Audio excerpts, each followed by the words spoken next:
morning, Bardstown and Nelson County, and welcome to another edition of Bradford and Brooks. Jim Brooks with Margie Bradford this morning. Good morning, Margie. Good morning, Jim. Well, I don't see much sunshine outside, but it's going to be a scorcher anyway. I think you better be prepared. Fill up your water bottle and carry it with you at all times. Well, absolutely, and if you're going to be working outside, be very careful. You can get overheated really quick in these kinds of conditions. Yeah, and it can happen faster than you. It can sneak up on you, really. You don't realize how hot you're getting. And also think about your animals. If you've got cats, barn cats, or a dog that lives mostly outside, it's going to be really hot for them too. And make sure they got plenty of water and plenty of shade, some relief from the sun. Well, I've got a pet pig and a pony and a couple horses. They need attention too. Well, sure. All right. Well, Margie and I are starting our, because of the number of candidates, we're starting our political interview series. Again, I know it's November, several months away, but we want to get all the candidates, give all the candidates for office an opportunity to come in, and so that's why we're starting in July. Right, but that is excluding the city council candidates and school board candidates. And some other offices that we just simply cannot get the people in. I mean, Right. there's not enough Wednesdays in a whole year to get everybody in. But of the offices that we are doing, we are making sure that every person for that office is invited. Right, because of the just simple lack of calendar space, we can't offer have conversations with city council candidates. I think there's 10 or 12 something for Bardstown like that, City yeah. Council alone. But and for the school board. yeah, the school boards and the smaller cities in the county. So we have just enough Wednesdays from now until election day to get all of the magistrate candidates in and the major offices. And Margie, having too many candidates, that's not really a problem. No, it isn't a problem. The only problem is having enough time to interview them. Right, but I mean, it's a sign of an effective democracy, and that's a little D democracy that people are participating. I totally agree, Jim. All right. Well, I'm sitting here taking time away from our special studio guest. Joining us today is Mr. Adam Wheatley. And Adam Wheatley is a Democratic candidate. That's incorrect. No. Huh? That's incorrect. That's okay. Oh, I'm sorry. A Republican candidate for 2nd District Magistrate. Notice he's the one that made the mistake. That's fine. All right. It'll be fine. If that's the worst thing happened, we'll be okay. All right. Yeah, Adam Wheatley's a Republican seeking to represent the second magisterial district in Nelson County, currently represented by Mr. Gary Coulter. All right, well, Adam, I've seen you at Fiscal Court and City Council meetings over the years, and I know you've been involved in Nelson County agriculture. I mean, if I had to write a little bit about what I know about Adam Wheatley, but tell our listeners a little bit more about who you are and what you bring to the table as a magistrate. Okay. I would like to mention that when Margie called and I got the first slot, usually the first interview is the easiest one to forget. So we want to make sure we make this an unforgettable event, okay? I don't want to be flash in the pan, the first one in, the first one forgotten. But my name is Adam Wheatley. I have been married to my wife, Sarah Greer Wheatley, for 38 years. Saturday, in 3 days, it will be our 39th anniversary. Well, congratulations. Happy anniversary, honey. I know you're listening. We do have 2 adult sons, Joseph and Addison Wheatley. Joseph lives just a little ways down the road from us.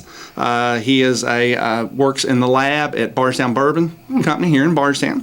And our son Addison and his Joseph's wife is Victoria, and Addison and his wife Gwen live in Oldham County, and he is a construction engineer for a construction company there in Louisville, and works on construction sites basically around the state. He also has his master's in business administration.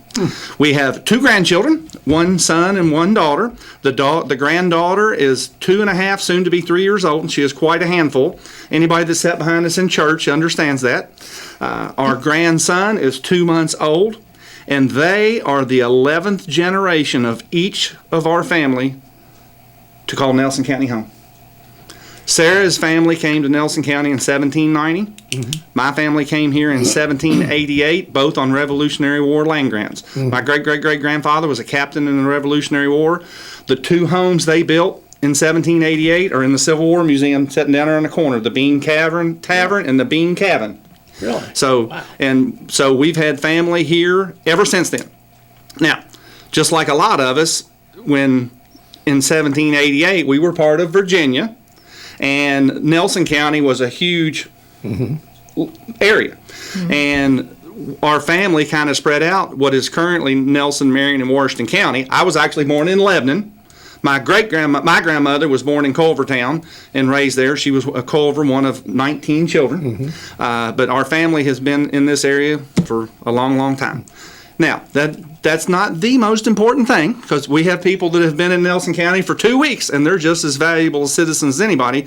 But the point there being that Nelson County is my home. It means a lot to me. I love it. I've had the opportunity to live anywhere I wanted to, and I chose this to be my home, and it will be the home of my kids, grandkids, and hopefully for several generations down the road. That being said, I come from very humble beginnings. My grandparents, none of them finished high school. Both my parents graduated high school, and then between my brothers and my cousins, the majority of us graduated college. My father was a maintenance mechanic at Lilly Tulip, also known as Owens, Illinois, and my mother was a stay-at-home mom. I was taught at a very early age that the path to success was hard work. And I have believed that, and I've tried to instill that in my children and hope to instill that to the grandchildren. Now, that being said, when my wife and I started dating in high school, and I showed up to pick her up for our very first date, I'm pretty sure that my mother-in-law was deeply concerned because of my humble beginnings, and she was convinced that everything I owned was on me, and she was probably right. But through hard work and dedication and graces of the good Lord, things have worked out. So Sarah and I graduated high school from Nelson County Senior High School in 1981. We also graduated from the University of Kentucky in 1985. I served in the Kentucky National Guard here at Charlie Battery, 2nd 138th Field Artillery for 8 years, from 1981 to 1989. I was 5 years as an enlisted, and after I graduated college, I went to Officer Candidate School and got my commission as an artillery officer. We're lifetime members of St. Joe Church and have served there in numerous capacities. Sarah and I both taught religious education, Sunday school, to the kids for 11 years. We do the marriage preparation for couples that are marrying in the Catholic Church. We've been church lectors and ushers for over 30 years, and I've served on many of the fundraising committees and on parish council. We volunteer for Feeding America a couple times a year. We go out and help with the distribution out to fairgrounds. I serve on the Nelson County Extension Council District Board and the Extension Council itself. We both work with the 4-H Youth Program. We sponsor their County Fair Beef Show, which the Beef Show is today, and I'm the chairperson for the Beef Show. The 4-H Ham Club, when we talked about Ag Day coming up on the 30th, we're going to have a ham auction, and Sarah and I sponsor the 4-H, the Ham Club, and many of the other groups. We host multiple 4-H groups at our farm there in Woodlawn throughout the year, and they come out and we have educational events, and they look at the cattle in the pasture and just different aspects of farming. We've hosted the Chamber of Commerce Young and Adult Leadership Program since 1992. We actually had the adult leadership group coming out August 10th for their Ag Day. And we actually take them all around the county. We come to our place, we cook them lunch and show them about cattle operation. I am a sponsor of the high school FFA programs. They make farm visits throughout the year for different events. I was on the Foster Heights site base for 2 years, and I served on the Nelson County School Board from 2004 to 2012. I was the American Heart Association chairperson for Nelson County for many years. They used to have the Heart Walk here. They made the decision to do away with that quite a while ago. I'm a member of the Knights of Columbus, the Nelson County Beef Cattle Association, where we have term limits for president there. But since 1990, I've been president for 12 different years there at the Beef Cattle Association. I was also on the State Cattlemen Association's board of directors. I worked at Heaven Hill Distillery for 15 years. I supervised the shipping dock, and I managed and coordinated the shipping of bourbon and other spirits all over the world. I recently retired as an agency manager for Kentucky Farm Bureau Insurance here in the Nelson County West office. I had been with Farm Bureau for 15 years. Sarah and I own and operate a purebred beef cattle operation in the Woodlawn area. We've got about 188 acres there, and we run 90-plus head of cattle, and I basically produce breeding stock. And then we raise and sell beef, freezer beef. I'd like to say that I'm not and will not be a traditional politician. I've been asked throughout the years about serving in various capacities or running, and I've always said I'm too opinionated to be a successful politician. Most people can't handle the truth and don't want to hear it in the, I guess, rather blunt fashion that I'm likely to present it in. I also believe that all issues stand on their own merit. They're either right or wrong on their own. It has nothing to do with who's on either side. So, as a member of Fiscal Court, my decisions will be based on the merit of the issue and on three founding, I don't know what you want to call them, but principles that I have: faith, family, and freedom. And those issues will be judged on those bases and whether it's right, whether we can afford it. And, you know, some things are nice to have, right, but can we afford it, and is it the right thing? So that's kind of where I stand. All right. Well, Adam, this election is really huge for the county because it represents tremendous change in county government. Yes, as sir. far as we'll have a new judge executive, and perhaps At least two new magistrates. At least two, well, I'll say probably, but very likely more than two new magistrates. I hope three. So we're looking at a kind of a new. It's an opportunity for a new start, a new chapter in Nelson County's history. But I know that everybody everybody has issues that they think the county needs to take care of, and I'm sure that all the candidates do as well. What are the three biggest challenges, or maybe more than three biggest challenges facing Nelson County, I guess, over the next short term? Right. And Nelson County's not unlike most rural Kentucky or even American communities. We all have issues that need to be addressed, and we all have challenges. Some of those challenges are major, some of those challenges are minor. Minor and major usually depends on how it directly affects you. If it's in your front yard, it's major. Right. If it's in my front yard, it's minor. But we've got issues with infrastructure and transportation. Everybody talks about the traffic in town and the proposed bypass. It looks like the road out by Walmart and Lowe's is finally completed, and believe it or not, it's pretty nice. Now, it took a long time to get there, and most of us wondered what the heck took so long. Of course, that was a state program, and it's done. It appears to be in pretty good shape, but there's at least 2+ projected, 3 if you think about going from Boston Road to the Bluegrass of bypasses and major infrastructure ordeals in the works. The 2 seem to be done deals, but the start and the payment is yet to be finalized.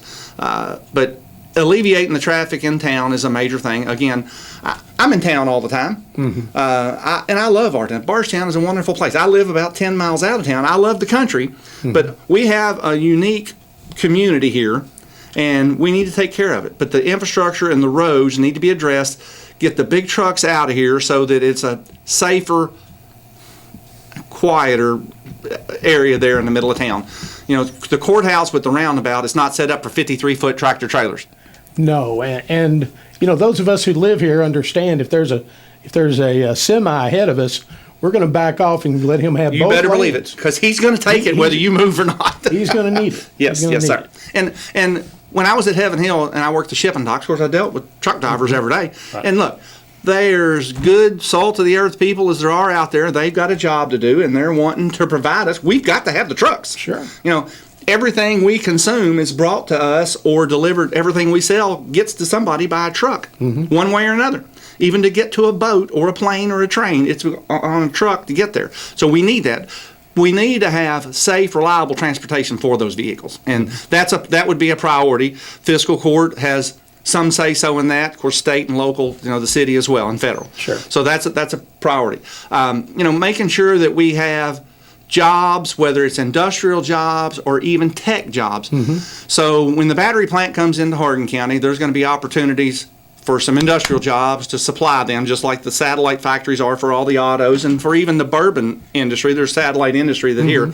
But I would like to see Nelson County attract some more technical type jobs, office space that is less demand on our infrastructure as far as sewer, water, and roads, and they also are high paying jobs. And there's opportunity for that, and there's many areas of the country that have enticed those businesses in, and they've been very successful at it.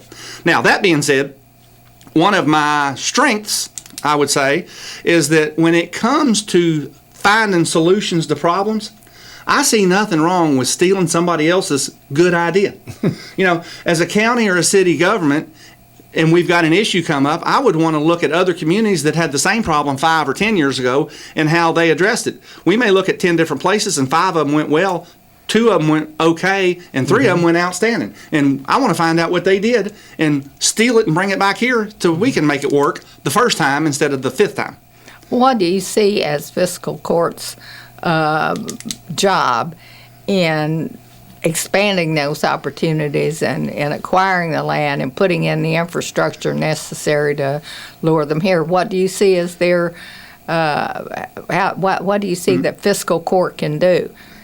Well, the county government Fiscal Court's responsibility is to make the environment enticing.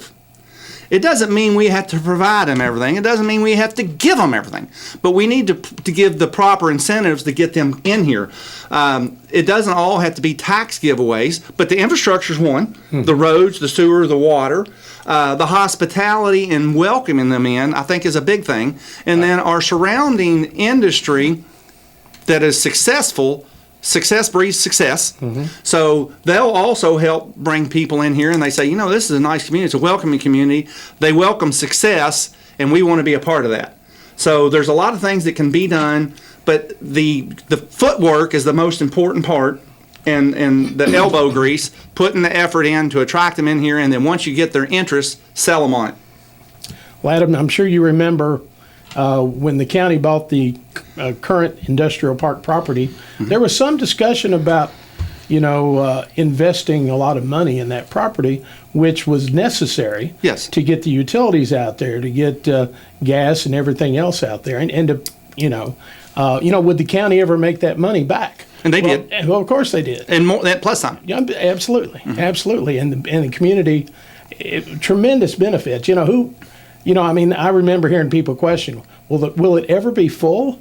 Well, and those are legitimate questions. Sure. And on any issue, you've got the glass half empty, the glass half full people. Right. So the county government's job is to weigh that out. Right. And again, in one of my statements earlier, I stated that issues are right or wrong or on their own stance, and the county government's job is to do the right thing at the time. You're not going to get it right every time, but you need to be you need to look at the opportunity and make the best decision possible based on the information you have. And I am an optimist, so I'm always going to be a glass more than half full type person, and I'm going to look at the opportunity and the positives of that and try to sell the other side on the negative.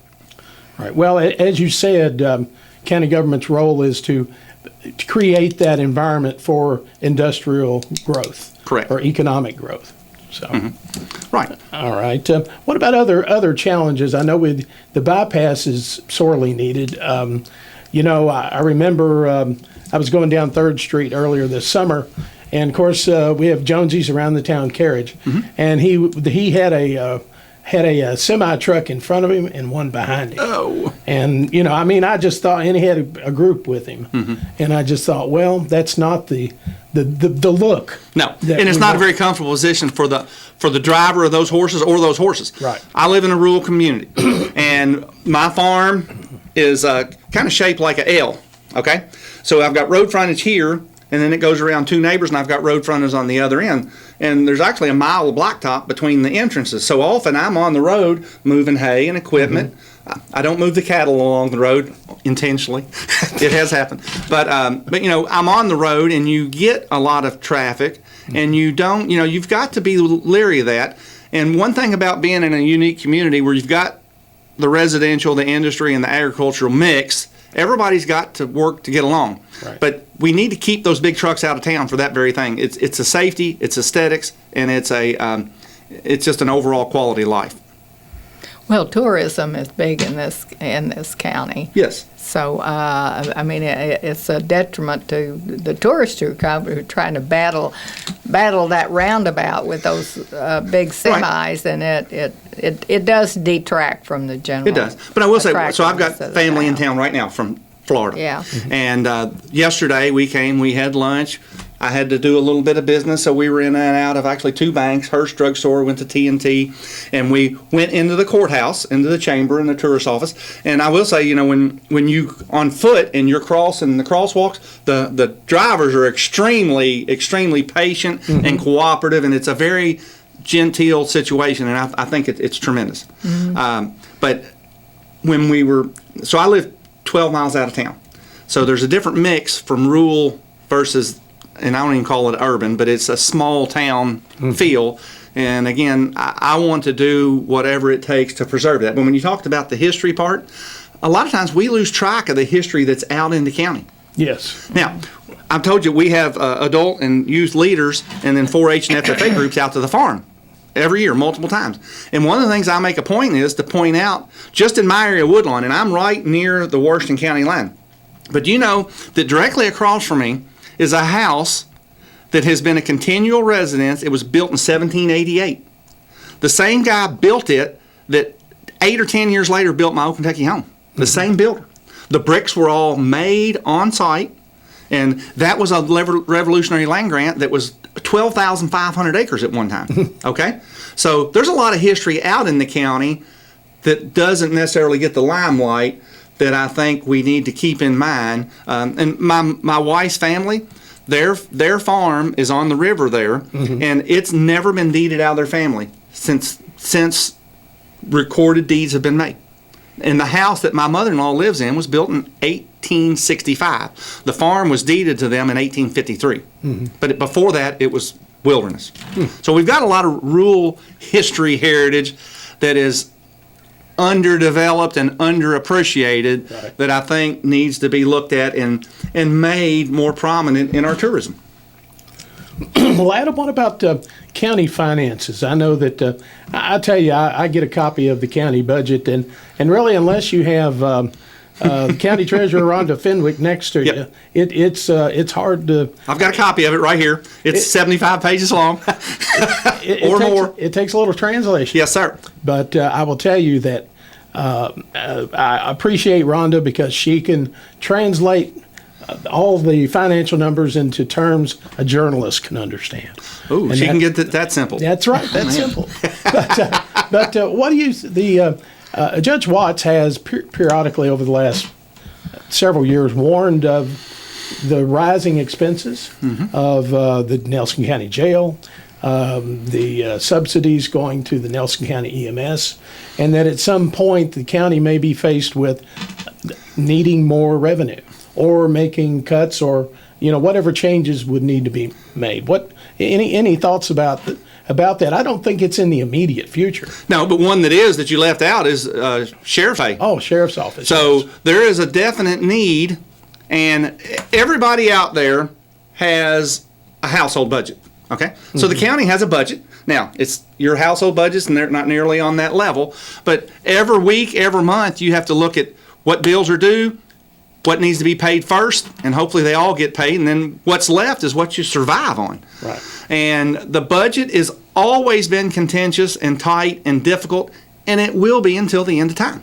There's no doubt about that. Fiscal Court's job, though, is to responsibly manage that money, and unfortunately, most time you spend time putting out the immediate fires instead of planning for the future. But I would hope that we would have an opportunity to always think of the future as we're putting those fires out. So all of our financial responsibilities have got to be addressed, and we've got bills that have to be paid. And there are tremendous financial responsibilities by the fiscal court, and there's no easy answers. So just like your household budget, when gas hit $4.87 and the grocery shelves were half full, not half empty, they were half full. You had to make tough decisions on what I was going to do. Well, fiscal court has to make those same tough decisions. And sometimes, if we can save 3 cents on a length of pipe, we need to look at that and look at, shop around and do whatever we can do to make the best financial decision. Do I have a specific answer? No, because I'm not in there and I don't see it and I'm not living it and breathing it. But I think I'm open-minded enough to look at the issue and the situation and make the responsible decision. Okay. All right.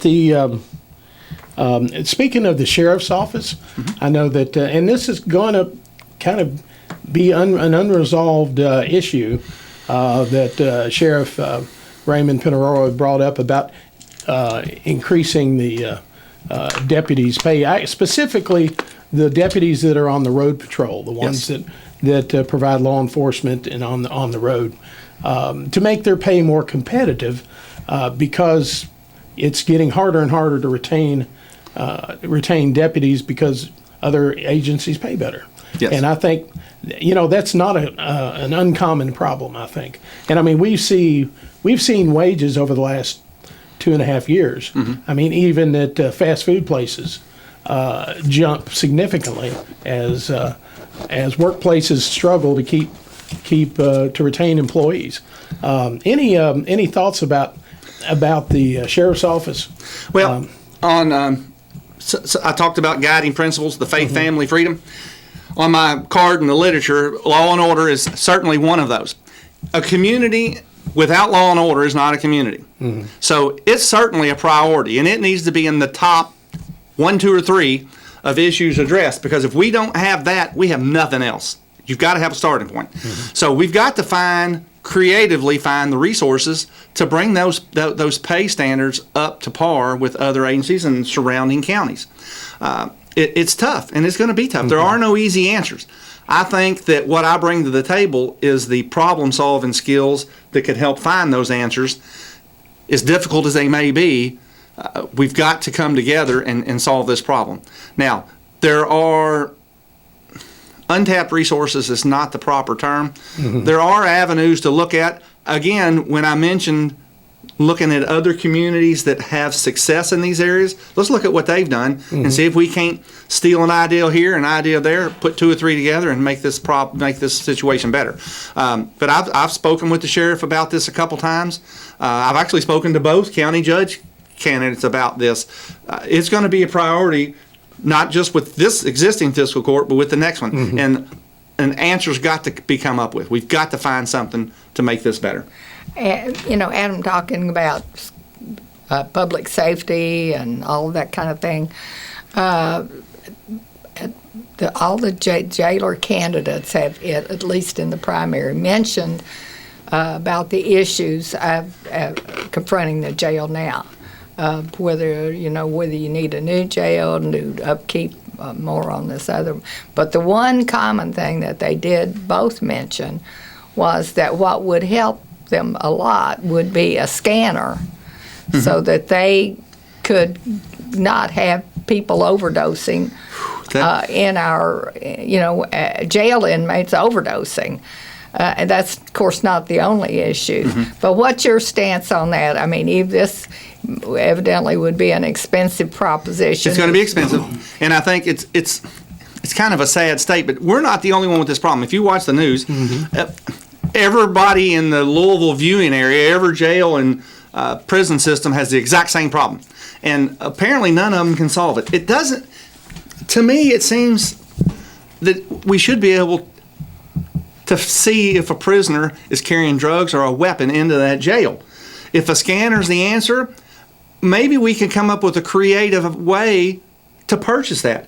What's a creative way? Let's, instead of a tax, let's go for a year and have fundraisers just for a jail scanner. What's a jail scanner cost? Is it $180,000? Is it $50,000? Is it $250,000? There's got to be a way to raise that money, one way or another. So instead of always looking at one revenue stream as the taxpayer, I'd like to look at a revenue stream more creative and how can we solve that problem.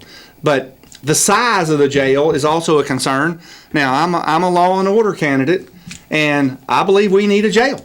And we need a jail that is safe for the public, safe for the workers, and safe for the prisoners. And the drug and the weapon situation being snuck in is certainly an issue for all three, but most critically for the people that are incarcerated. You know, they have rights and they need due process and they need to have their health and their safety insured. And we need to do, as a responsible community, we need to do what has to be done. So I would look at creative ways to raise that money and get a scanner. Well, I think the jailer candidates are both on board with that, you know, trying to find, you know, grant money, whatever can be found. Here's one, this just popped into my head. So there's bound to be a big city jail or prison system that is either rebuilding or upgrading, and they might have a scanner they want to sell because they're going to buy a new one. Let's look all around the dang country and see if we can't find something. If we get one that's 10 years old or 15 years old, that's a whole lot better than not having one at all. That's right. That's right. Well, Adam, we need to take a commercial break. Okay. All right. And you're listening to Bradford and Brooks, and we'll be back after these messages. So please stay tuned. All right. You're back with Bradford and Brooks here on this partly cloudy Wednesday morning here in downtown Bardstown.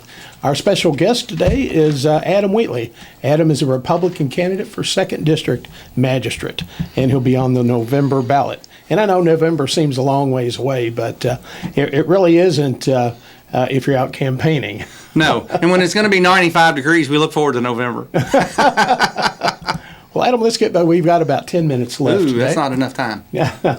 So let's. I wanted to ask you about there's been many discussions about a multi-purpose recreational facility that would probably include an indoor pool and other indoor sports facilities. And, you know, of course, it's a great idea, but funding it always seems to be the devil in the details. Right. What are your thoughts on county participation in something like that? Well, I think it needs to be everybody, all hands on deck. Mm-hmm. City, county, business, industry, individuals, everything. Everybody needs to be involved. I mentioned earlier, look at other communities that have successful facilities, see what they've done, see how they funded it, and let's steal some ideas. But here's a possible solution. I've never heard it discussed, but to me it's the very first and most logical possibility. We have a public swimming pool. Mm-hmm. It runs 3.5 months in the summer and is shut down 8.5 or 9 months in the winter. Why can't we build a building over that pool? It's done. You got free span buildings that cover extensive area. The pool's not that big. We could build a building around that pool, use it year round. The cost of building the pool and the infrastructure around is already there. That money is immediately saved. We've got it in a central location where there is adequate parking, and there's room in that area for other similar type athletic events that would make it a multi-complex building. I know you can put a free span building over that. It's never been talked about, and you're saving. Instead of having, if we build a new one, you're going to have 2 pools, and the cost of running the 2, that one's already there. It's already being operated 3.5 months out of the year. Let's build a structure over it and make that work. Well, that would certainly make it more doable in a much more timely fashion. Absolutely. Yeah. And again, you've got the cost of the pool itself, which is the most expensive part there, and we've got one sitting there that's not used 8.5 months out of the year. That seems like a no-brainer to me.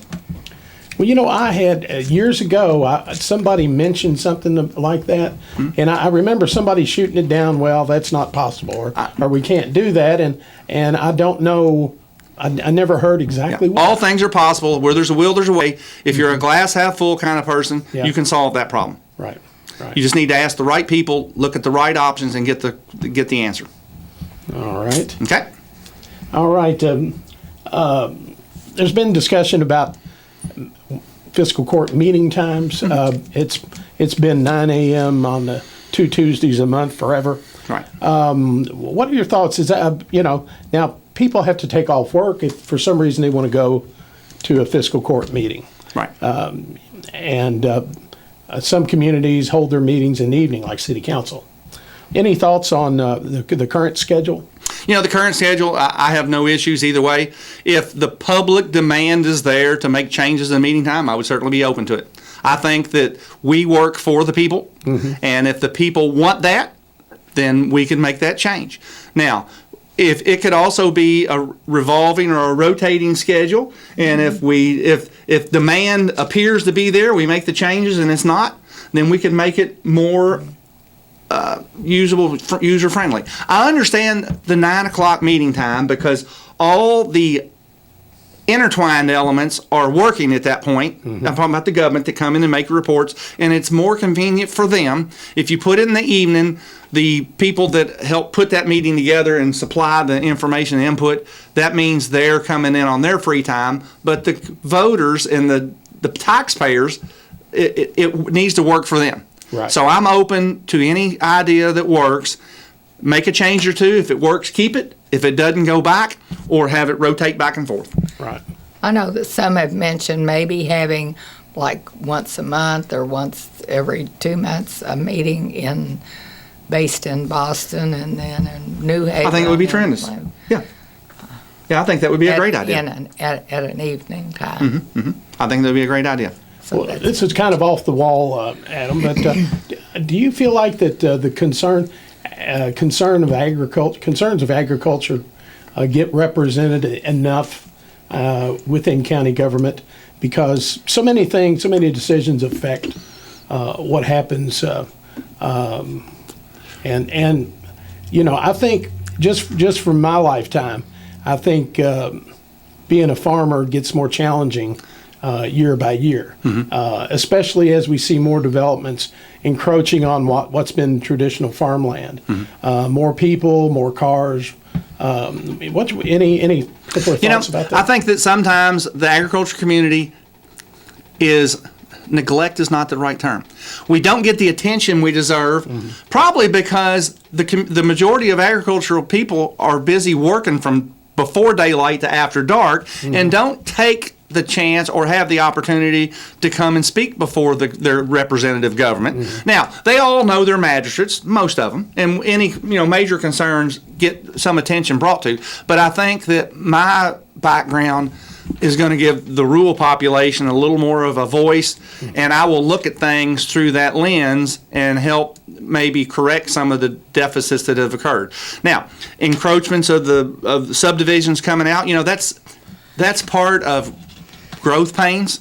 I think that the agriculture community and the farmers, they own that land, and they also look at that in the future they may need the financial opportunity to take advantage of that. So I don't know that the farmers in the agriculture community are disgruntled by some of the subdivisions coming in, but we need to make sure that our concerns are always addressed and that the roads are available to us, that we're not limited on crops and livestock because of that. When a community or when a group of people move into a rural area, they need to understand that is a farming area, and that's part of the diverse, tremendous, unique history that Nelson County and most rural Kentucky have, and you need to learn to live with it. Right. Now, I also recommend that if you live in a subdivision and you're surrounded by farmland, you need to get to know that farmer. Now, he or she doesn't have the time to come around and see you, probably because they're somewhat intimidated and they don't want any problems. But all of them would be more than welcoming for their neighbor to come in and say, hey, I see these cows, or what kind of cows are they? What do you do with them? Is there, we don't want the neighbors throwing their shrub trimmings over the fence, because there are several of those that can actually kill cattle. And even tree limbs. Cherry trees, I had a cherry tree fall in one of the storms here a couple weeks ago, and the tree split, and on one side of the fence was horses and on the other side is cattle. Well, I had to move them out of there for 3 or 4 days to get that cut up and cleaned up and have those leaves wilt because they're highly poisonous to livestock. So I think it's a good idea if you move into a rural area, walk up and meet your farm neighbor and say, hey, my name's Adam Wheatley. I moved here from Glasgow, and I want to know if there's anything I can do to help, or is there at least something that I don't want to do that will hurt you.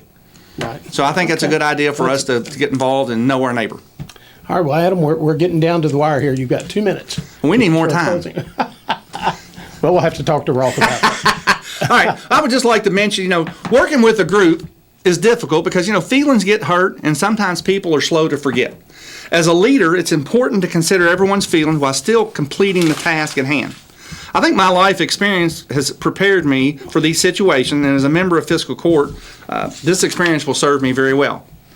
I always have and always will believe that taxes should be as low as possible.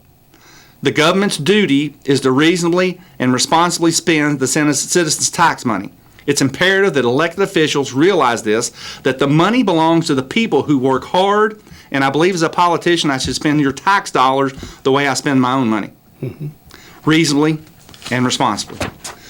This being said, some of the things we've talked about, Nelson County government has financial responsibilities that need to be met, and the court's job is to do this as efficiently as possible. I'm a person who likes to get things done. I told you I'm not going to be and will never be a traditional candidate. I've probably got too many opinions to please everybody. I like to work. I like to accomplish things. I'm a problem solver. I love a challenge. When I'm right, I will never back down. Right is right, regardless. But when I'm wrong, I accept it and I move on. As a Republican candidate and a conservative, I look at what are my guiding principles, and I believe in freedom. Now, freedom is the freedom to have a different opinion, and you're also free to be wrong. And as the other side, regardless of you need to respect that opinion and get along. Cooperation is the key. I believe in the Second Amendment, patriotism, private property rights, fiscal responsibility, economic stability, law and order, and it would be my utmost honor to serve the 2nd District as management. Anybody has questions, they can get a hold of me. All right, well, that's going to do it for this week's Bradford and Brooks. Thank you, Adam, for being on. And Margie, thank you, and we'll be back next week with another edition of Bradford and Brooks. Jeff